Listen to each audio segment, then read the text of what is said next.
L'amour, qui, comme toutes les facultés de l'âme sensible, est informé par la matière, a une forme très complexe, dont l'amour conjugal n'est qu'une face spéciale. On est souvent tenté de confondre les divers sentiments qui appartiennent à l'amour.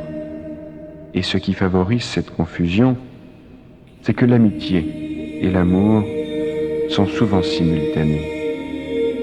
Mais il y a cependant un caractère très distinctif qui les sépare et en fait deux choses de nature différente. L'amitié, c'est le sentiment de l'harmonie, et l'amour, le sentiment de l'unité. Ainsi, l'amitié voit non seulement le rapport, mais la différence. Elle est préoccupée du beau, plus que du bonheur. L'amour voudrait s'identifier avec ce qu'il aime et se sent attiré vers lui par le pressentiment du bonheur. L'amitié s'arrange très bien de l'égalité parfaite et peut se trouver entre deux êtres complets. L'amour ne se trouve jamais qu'entre deux êtres relativement positifs et négatifs, et qui se complètent en quelque sens. Outre l'amitié spirituelle entre les intelligences dont nous avons parlé ailleurs, il y a une amitié sensible entre les âmes. Elle fait des compagnons de jeu, de table ou d'amusement. Mais l'amour aime son objet en lui-même et pour en jouir. Le premier embranchement qui sort de la tige de l'amour sensible, c'est l'amour maternel, qui prend l'enfant à sa naissance, et avec une douceur dont il est seul capable, donne la première façon à cette œuvre si tendre et si délicate. Le sentiment de la mère pour son enfant n'est point une amitié, c'est un amour sensible qui ne le cède à aucun en énergie et en profondeur. Rien de plus intime que les premiers rapports de l'enfant avec la mère. Il se nourrit d'elle, elle s'absorbe en lui. Ils ne font qu'un seul tout. Et cependant, c'est entièrement différent de l'amour des époux. Dans l'amour maternel, c'est la mère qui est positive relativement à l'enfant. Dans tout amour, il y a multiplication ou dilatation de l'être, et c'est toujours le positif qui multiplie, dilate ou féconde le négatif. Mais cette fécondation ne produit pas toujours un troisième terme distinct. Dans l'esprit, la multiplication ne sort pas de l'unité, et dans le sensible, l'amour seul des époux produit une multiplication individuelle. L'amour de la mère développe l'enfant. Cela est matériellement et visiblement vrai, tant qu'elle le nourrit. Mais n'a-t-elle d'influence sur son développement que par la nourriture que lui fournit son lait ? Je suis loin de le croire.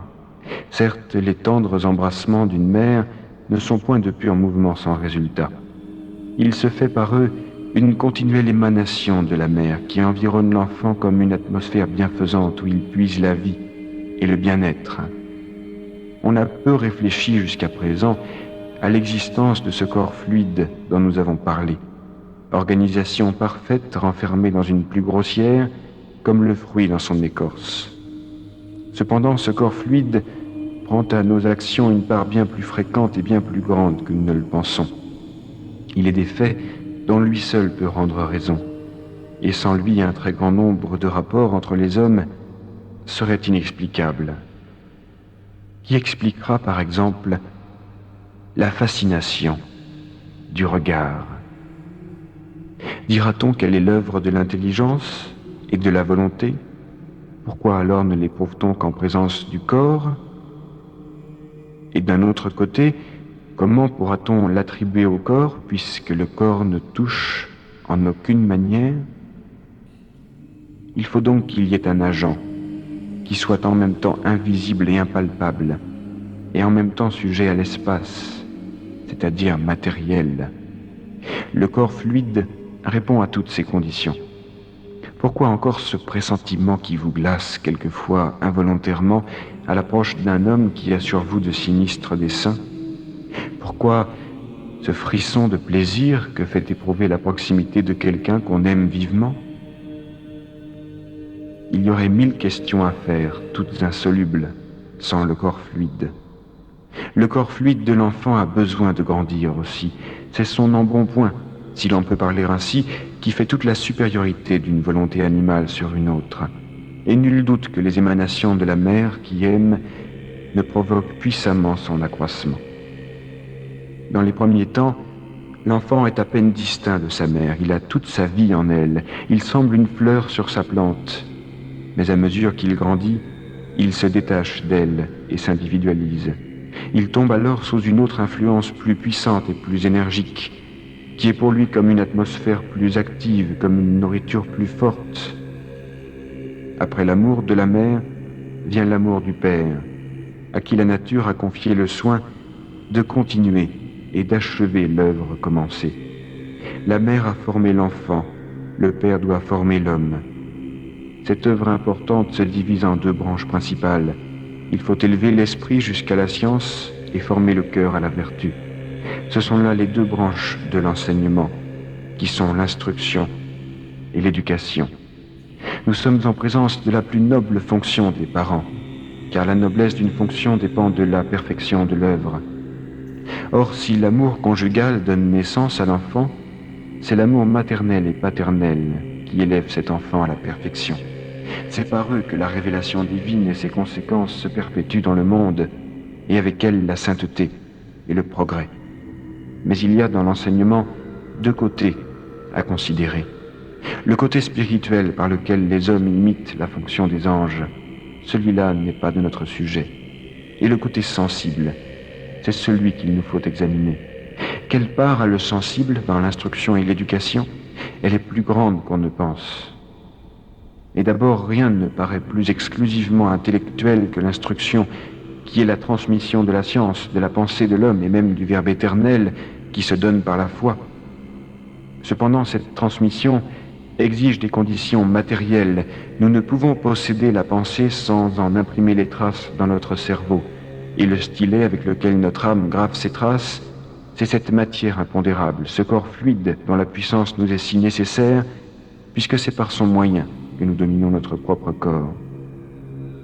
Lorsque l'homme, par son travail, a acquis toute sa force, il suffit de laisser échapper la vérité pour qu'il la saisisse. Il suffit de l'énoncer pour l'instruire. Mais lorsque nous nous adressons à l'enfant dont les deux organisations sont faibles, il n'est point indifférent de lui aider et de soutenir les premiers pas de son attention comme la nourrice soutient les premiers pas de son corps. Le cœur qui aime se fait toujours mieux comprendre parce qu'il sort de lui un torrent de vie qui vous soulève, vous épargne une partie de la peine et augmente vos forces. C'est pourquoi il y aura toujours une grande différence entre les instructions vivantes qu'on entend sur les genoux paternels et le froid enseignement qui sort de la bouche de l'indifférent et de l'étranger. Ce qui est vrai de l'instruction est 1000 fois plus vrai de l'éducation ou de la formation à la vertu. Nous n'avons d'autre obstacle à la science que notre faiblesse. Nous avons de la peine à avancer assez vite, mais nous ne sommes point entraînés vers l'ignorance par un charme séducteur. Combien la difficulté s'agrandit quand il s'agit de la vertu. La vertu, c'est la tendance à la fin surnaturelle, et nous avons un corps qui, depuis le péché, tend de toutes ses forces à la fin naturelle qui est le plaisir. Nous avons donc à vaincre non seulement une faiblesse, une inertie, mais un entraînement contraire. Il faut que l'âme, par le moyen du fluide, arrache le corps à cet entraînement, transforme ses goûts, change ses habitudes et lui apprenne à la suivre vers la fin surnaturelle. Lorsque le corps de l'homme est entièrement formé, il est bien tard pour entreprendre cette œuvre difficile. L'homme qui commence alors seulement à tendre vers le bien doit s'attendre à une lutte acharnée dans laquelle il n'obtiendra rien que par la violence. Le chef-d'œuvre de l'éducation, c'est de s'emparer de l'organisation encore tendre et flexible et de la réformer avant qu'elle ait pris son pli. Mais comment agir sur cette organisation de l'enfant? Lorsque le père et la mère l'ont produit à leur image, ils ne peuvent pas la pétrir de nouveau avec leurs doigts pour lui donner cette forme plus parfaite dont ils ignorent les secrets. On peut s'adresser à la raison naissante de l'enfant, mais c'est une grande illusion de compter beaucoup là-dessus. Cette ressource est nulle dans la première enfance, bien faible jusqu'à un certain âge, et ce n'est qu'au moment où l'œuvre de l'éducation doit être presque finie que la raison devient une puissante ressource. Il nous reste donc pour principal agent de l'éducation cette influence mystérieuse de l'amour et de la volonté, qui, tout en s'aidant de la crainte d'un côté et de la raison de l'autre, agit directement et lève les plus grands obstacles. On a dit 1000 fois que l'enfant suçait la foi et la vertu avec le lait de sa mère, que l'exemple était une exhortation infiniment plus efficace que la parole. On sait que la cohabitation d'une personne éminemment vertueuse porte à la vertu, que celle de l'homme vicieux augmente le penchant au mal. Et si les hommes ont pu remarquer cela, on peut dire que l'enfant bien plus faible et plus impressionnable éprouve cette influence d'une manière quelquefois irrésistible. C'est donc la plus grande de toutes les illusions, de vouloir persuader à des enfants de pratiquer la vertu quand soi-même on y croit, ni on ne la pratique. L'homme vicieux et incrédule, lors même qu'il parle de vertu, ne porte qu'au vice, parce que sa présence seule projette une atmosphère empoisonnée qui flétrit les âmes. Au reste de nos jours, la société a reçu à ce sujet une leçon solennelle. Ceux qui gouvernent la France ont voulu organiser un corps enseignant fondé sur la seule science, indépendamment de la foi et de l'amour. Quels ont été les résultats ? La science des maîtres de l'université n'a pu suppléer au vice fondamental. L'instruction, proportion gardée des talents des maîtres, y a été moins féconde et moins générale que dans les écoles religieuses, parce qu'il y a eu presque toujours haine entre les élèves et les maîtres. Aussi, on lui a porté à ce sujet des défis qu'elle n'a pas acceptés. Quant à l'éducation, elle y a été plus que nulle, elle a été destructive. L'influence seule de la famille a pu conserver la vertu dans le cœur d'un certain nombre, et c'était presque toujours parmi les externes. Consomme l'université de produire des hommes actuellement croyants et vertueux, qui attestent qu'ils ont puisé la foi et la vertu dans son sein et par son influence, je doute qu'elle trouve autre chose que des exceptions, que le plus souvent on doit attribuer au hasard plus qu'à elle. On a cru que l'éducation passerait par-dessus le marché. Erreur grossière. L'éducation est beaucoup plus importante et infiniment plus difficile que l'instruction. L'éducation a été appelée à juste titre par saint Grégoire l'art des arts. Et la sainteté seule en possède tous les secrets. Il ne suffit donc pas qu'un partage de vertus et de froides maximes de morale. Il faut un langage vivant.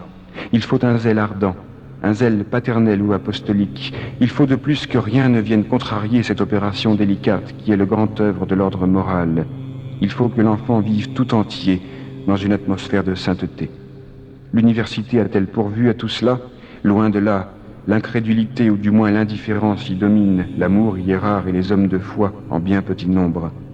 L'université est donc, par son organisation même, incapable d'éducation.